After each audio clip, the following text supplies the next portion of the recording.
तर नवी मुंबईतही ठाकरेंच्या शिवसेनेच्या वतीनं आंदोलन करण्यात आले। सरकारमधील भ्रष्ट मंत्र्यांच्या हकालपट्टीची मागणी यावेळी आंदोलकांनी केली। काही मंत्र्यांच्या कार्यप्रणाली विरोधात नागरिकांमध्ये रोष पाहायला मिळतो।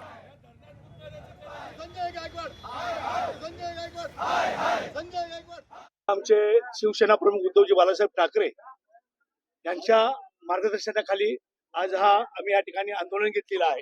पुऱ्या महाराष्ट्रामध्ये भ्रष्टाचार बोकाळलेला आहे आणि भ्रष्टाचार होत असताना जे मंत्री महोदय टॉवेलवर बसून त्या ठिकाणी पैशाच्या बॅगा भरलेल्या असतात, दुसरा मंत्री त्या ठिकाणी फरफटाक करतोय, त्या ठिकाणी जादूटोणा करतोय, एका ठिकाणी ठोसे लावतायत।